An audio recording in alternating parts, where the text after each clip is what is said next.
Alright guys, welcome back to the channel. If you're new here, this is going to be my 2001 Toyota Tundra.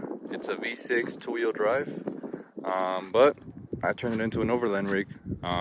So yeah, I'm just going to kind of show you guys what I do, what I've done actually, and my camping setup slash overlanding setup.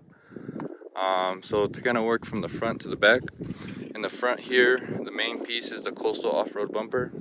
You have to weld it yourself.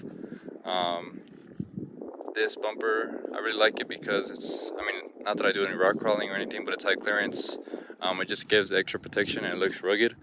I got the grill tubing option to give a little protection for the grill and kind of the hood. And for all the lighting in the truck is an off-site off-road LED pods.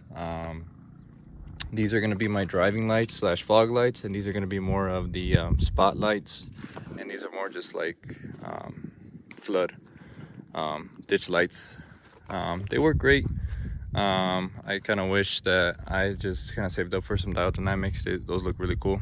So I'm gonna eventually work my way over there. But for recovery, we have the ring shackles. These are Harbor Freight ones, Badlands. I think they're 3/4. I'm not too sure on that, I forgot. This grill is also aftermarket. It's a black grill.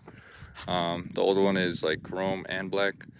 So I just had to take off the old Toyota logo from the grill and glue it on there. So it comes off sometimes, but you just have to glue it back on. This little Toyota color badge, I have to get a new one. It's kind of falling apart. That is a gift from my girlfriend. I told her I wanted one and she got it for me. It just matches the TRD stickers that I put on the truck, the blue, white, and dark blue ones. I currently don't have a winch. I do need to get one. I know since I go off by myself a lot, well, not a lot, but usually by myself, you need to get a winch. It's just that they weigh a lot and I haven't really done it. Tires and wheels, these are Wild Peak 83Ws. They're a 285 70 17, so basically a 33, and they are with a Method 305. The wheels have been good, but everybody rocks this combo, so I'm really tired of this look already. They just hit a year old. But I'm gonna get some new ones, so I'm gonna be looking on the market for those. Something I completely forgot already is the headlights. These are just from eBay or Amazon. They have them smoked headlights, and they have an offside projector lens in there. Not a projector, but a LED bulb in there to give brighter output. For suspension, we're rocking the Ibach Pro Stage 1 lift kit with the Camberg Uniball upper control arm. Just still stock lower control arm. I want to get a Solo Motorsport one, the stock length one, but it's pretty pricey. So I'm thinking if I'm gonna keep this truck for a while, I'm just gonna bite the bullet and buy long travel. I don't have my steering knuckle gusseted yet. But I bought some Total Chaos ones that I need to install. But this whole suspension setup I did myself in my driveway. It was pretty hard. Just I believe the passenger side took me 3 days. And then because I didn't know what I was doing, and then finally after I did that, I did the driver's side. It only took me, I think, like 6 hours ish, around there. And you're probably wondering, well, you guys might not wonder, but I took off my sway bar. I don't have a sway bar anymore. I took it off just to see, and honestly, it's way better. I don't know if my my sway bar end links were that toast that like they just didn't work anymore that good. But it drives exactly the same. I don't feel like I'm gonna flip over when I'm doing turns. Obviously, I'm not gunning it at the turns, but still, it feels really good. And off-road, you're just getting a little bit more articulation. So yeah, I can honestly say for about 5 months, maybe like 3 months without the sway bar, it feels way better. I would give you guys advice to do it if you're kind of iffy. Originally I was gonna buy extended sway bar end links, but I just saw if I can do the cheaper route and take the sway bar off, and yeah, it feels way better. So the truck has a lot of spray paint on it. The mirrors are spray painted, but I need to redo it because as you can see, they're coming off already, the paint. At first I plasti dipped it to see how it would look, and now I spray painted it. So I even spray painted this part. but I like it because it's like the white and black look. Even this trim is spray painted black. At first, again, I plastic dipped it. Even the fender flares are black. Took those off and spray painted those. Originally I was gonna take this off, the Toyota Tundra logo there, and spray paint it and then put it back on, but I just never got to it, so that's why it just never went back on. Black SR5 logo, got off I think Amazon. What's up, guys? And then the in-channel window deflectors are from WeatherTech. Those are really cool. I can usually, when I park like in a driveway or here camping, I can just leave them cracked so that there's wind or air flow getting into the truck. Window tint is gonna be a 30. Everything is ceramic, but in the front windshield I have a 35%. The rest, so the sides and the back, is gonna be 25%. It is kind of dark at nighttime. I do kind of struggle, but I plan on taking these spotlights and trying to either drill them into the back of the bumper in the back as like reverse lights slash chase lights, but I'm gonna see and wait on that. To go around here and show you guys that I did plastic dip it. I didn't finish. This is already spray painted. I spray painted the mirror. I know I need to get new of these new window trims. It's ugly, but this is what's it called, plastic dipped.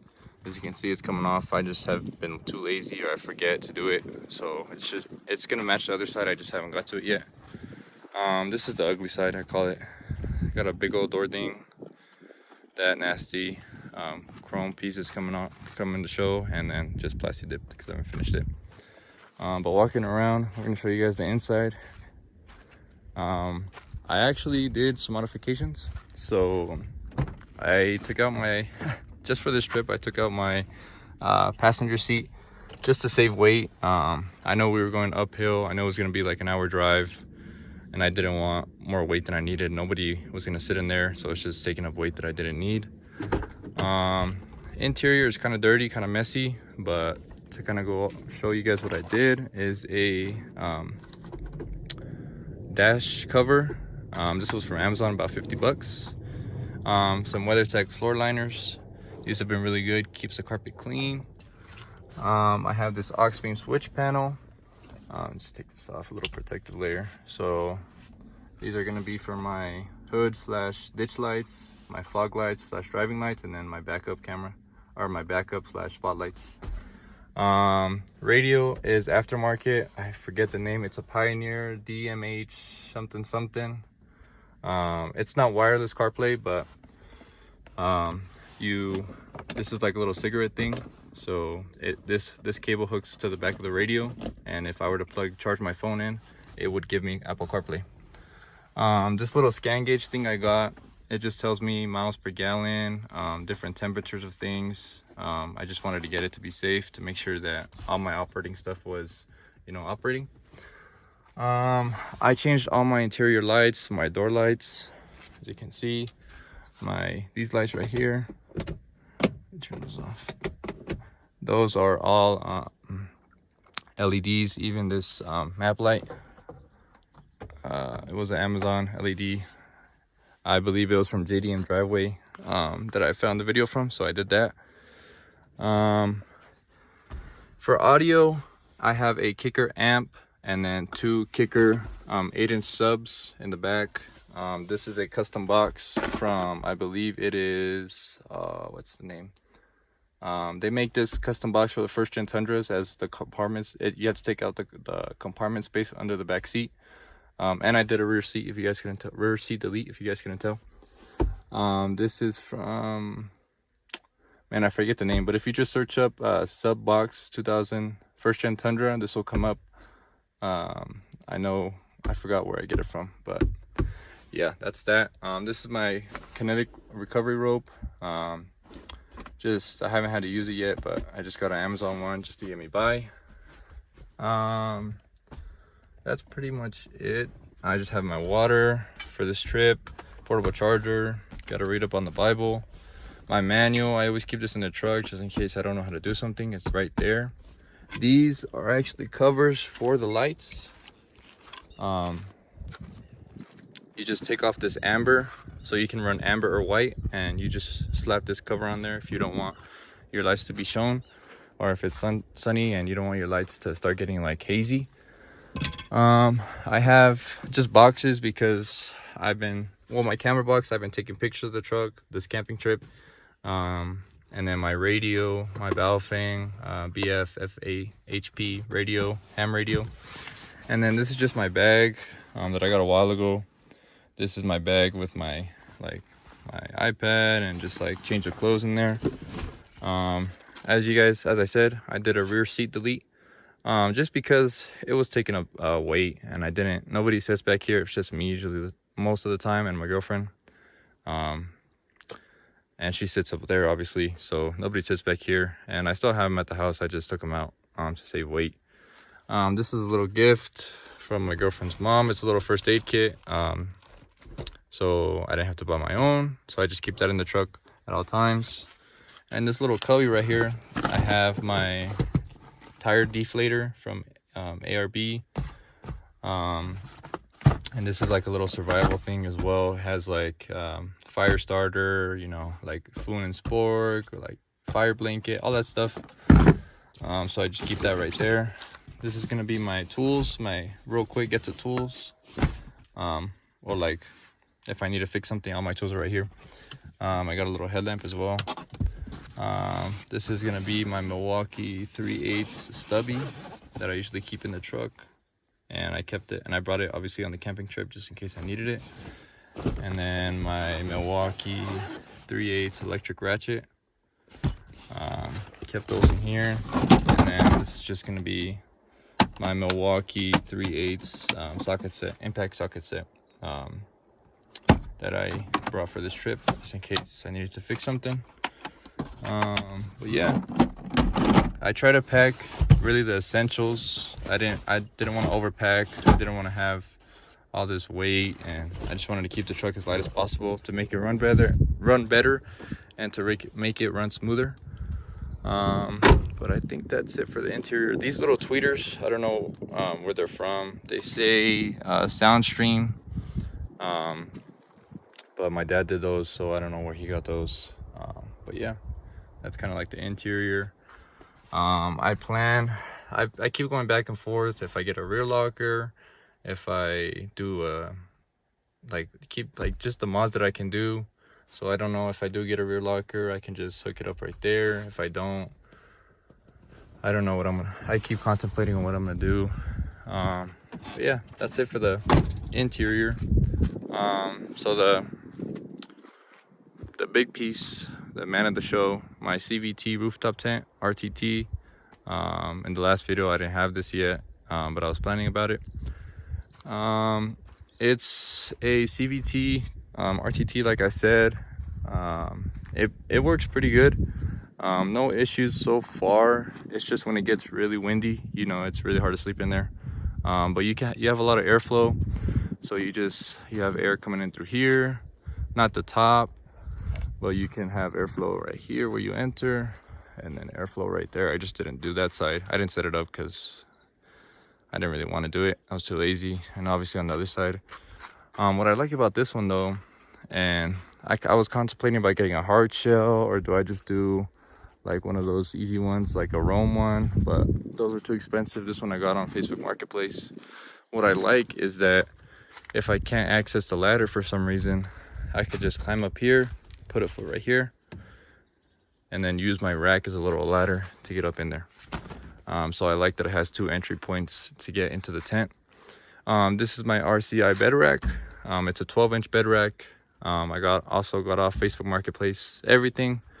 Pretty much everything that I got on the truck is Facebook Marketplace. I didn't want to spend the extra money for new stuff. Didn't have the budget either. So yeah, it's a RCI 12-inch bed rack, like I said. I just had C-clamps going down along the sides to keep it from, you know, getting loose and eventually falling off. But yeah, I usually have my shovel mounted up right here with these quick fists inside the rack. I was running a high lift jack right here, but the high lift jack, it was too sketchy to run. I used it once and it fell over. But obviously I don't have sliders yet, So if I blew out a tire in the back, I can't change the tire because there's no way. And the bumper isn't a plated or tube bumper in the back, so I don't have anywhere to jack up the rear of the truck. Also, while we're back here, I got a third brake light, smoke third brake light off of Amazon. I think like 50 bucks, something like that. We got the spare tire right here. I took it out from under the bed because just I thought about it. I was like, if I'm doing a trail and I can't access the bed of the truck or the undercarriage of the truck and I blow a tire, what am I gonna do? So it's right there. Also brought a jerry can of gas for this trip. Didn't know if I was gonna need it or not. So kind of work our way around. I'm getting ready to make breakfast right now. I just got some boots over there. If I go hiking, I did go hiking earlier with my dad. My dad was here, but he left. He had to go to work. But I just got my boots, some water, and then a little umbrella, some firewood that we had laying around the house, and then the Badland jack. I don't have a mount for it yet. I know that they make mounts you can drill into the bed to keep it from moving. I don't have that yet. I just got it. So far, I'm really happy with it. It is kind of heavy, but you know, you gotta compensate somehow. This little axe I got from Harbor Freight, just to bring it just in case. There's not that much to the bed of the truck. Everything I have my containers in my Milwaukee packout system. This is for the tent. These little poles go in the little bag. That's my grill box right here, my Coleman grill, got from Walmart for like 50 bucks. It works pretty good. I don't have any complaints so far. Only used it once, but we'll see how many times if I have any complaints.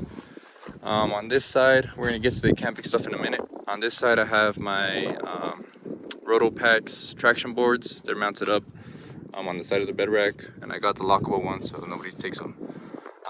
But I've used them a couple times. So far, they work pretty good. I don't have any complaints about those. And for the rear suspension, all I have is a Deaver Add-A-Leaf right there. I don't know if you guys can tell, but I added a Deaver Add-A-Leaf because if I didn't, man, the truck would be sagging really pretty good right now. But now that I added that, I kept the overload spring in, so it's pretty much level with all this weight. But let's go up in the tent and show you guys how my setup is up there. So you just climb this ladder, and I have a sleeping bag, my very manly Spider-Man blanket that I've had since I was little.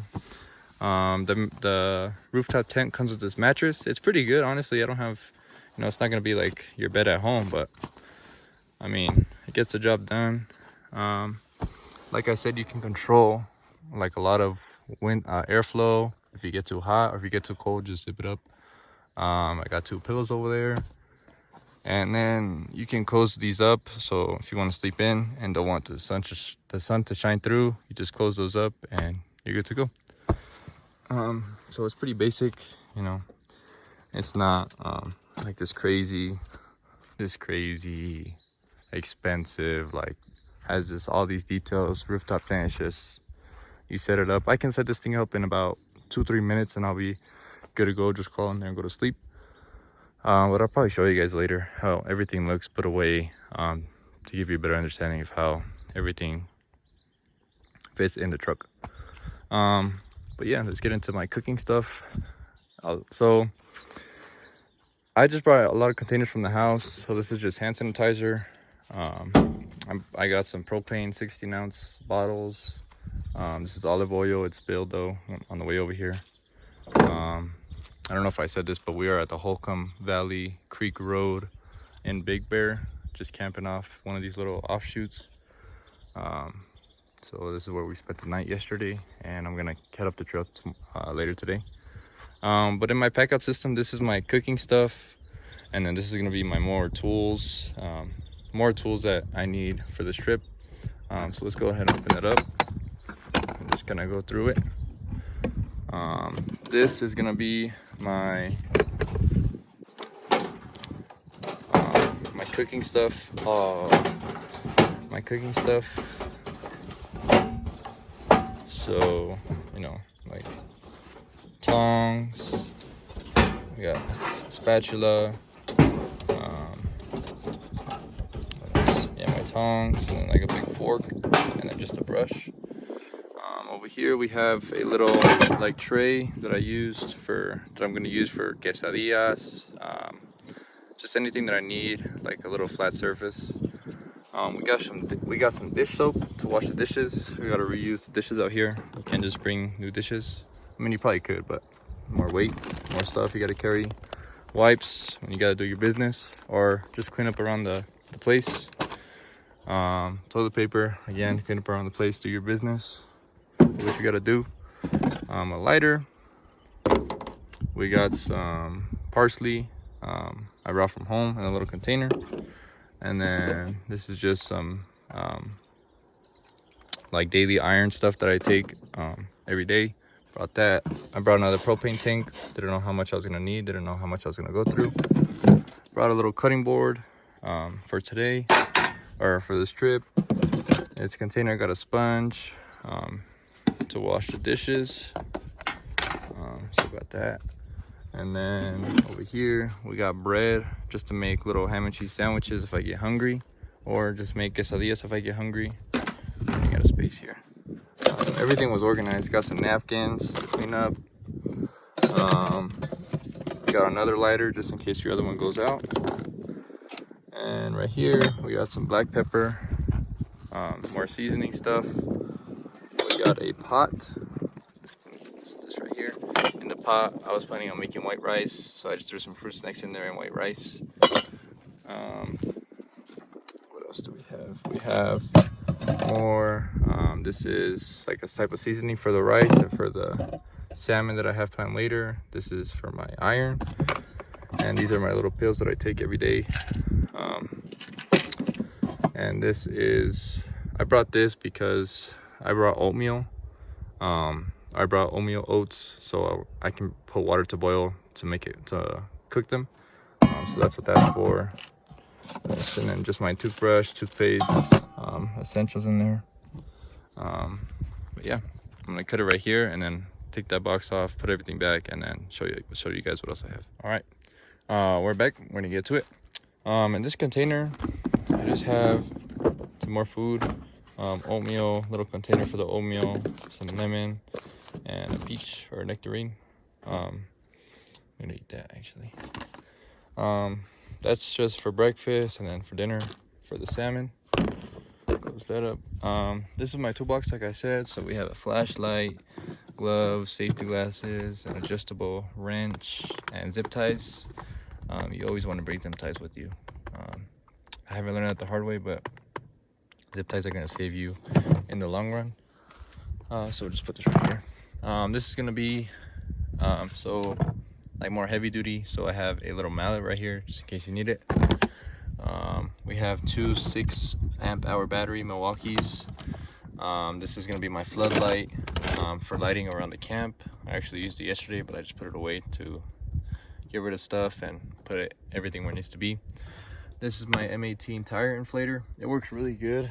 For 33-inch tires, I can air up each tire from like 20 to 35 psi in like less than 3 minutes. I like it though because I don't have to keep the truck running. You know, usually with those ARB ones, or like the ones that you have to hook up to the battery, you have to leave the truck running so that your battery doesn't die. But I like that one because I can turn the truck off and it has an automatic like feature where if it reaches the set PSI that you set to, it'll turn itself off. But yeah, I really like that. So for more stuff, I already went through this. You might be wondering, what's all this cardboard? I brought cardboard from home just as like a fire source, a fire ignition source. I didn't know if it was gonna be hard to light fires, and if it was, I didn't want to be struggling. So something that always catches fire is cardboard. So you just chuck it under the fire. This is my big axe that I brought from home just in case I needed to split logs or something. But yeah, we're pretty much wrapping up on this video. In this cooler, this Thermal 34, I mean, I've had this at the house for a long time. We just got ice in there. So we have some drinks, some cheese, some tortillas, and then some salmon that I plan on cooking later. And then there we got eggs and ham and cheese. So it's pretty basic, honestly. It's not that big of a cooler, but I didn't want a big one. I didn't want to bring a big one. I didn't want to fill it up with stuff and not even use it. I really just try to pack the necessities. So yeah, this is my I guess overland tour of my truck. I really I'm happy how I built it. It just does kind of suck though. I am limited on what I can do with two-wheel drive, and it only being a V6, it was struggling on the way over here with all those you know, curves and hills and stuff like that. All right, I just wanted to show you guys what everything looks like. Not unpacked. The hood is open. I was just checking the fluids, the oil, power steering fluid, and transmission fluid. But yeah, it wraps up pretty nicely. It's not that much higher than the roof of the truck. Maybe about, oh, there's a bug. Maybe about like a couple inches. And here's the bed of the truck. Obviously, when you're doing the tour, everything's gonna jump around. That's why everything's kind of a mess right now. But yeah, I'm happy I went with this height and this length rack. If the rack was a lot taller, the tent would sit up a lot higher and it would cause more drag, more noise, and it would be more material, so it would be heavier. Same thing for lengthwise. If it was longer, it'd be heavier. And it's a bonus because I can, you know, reach right here. If the rack was all the way to here, I wouldn't be able to get my arm in there. Same thing for the end. I can actually reach and try and get stuff. And I actually have these little spots to reach in and grab stuff. But yeah, this is how the truck looks. Not when the RTT is down, all that stuff. So yeah, let me know what you guys think. If I should do anything to the truck. You guys' thoughts on the truck. But yeah, thank you guys for watching. Let me know if you have any questions. Like I said, actually, let me wrap it up. Now that I remember, I didn't do the back very good. The rear bumper is just not an OEM, a aftermarket one. But it's an aftermarket, but just black, so it's all black. And then the taillights are smoked. My dad got those before me. But yeah, okay, now we can wrap it up. Thank you guys for watching. Let me know what kind of video ideas you guys want to see in the future. But yeah, I'll catch you guys in the next one. Peace out.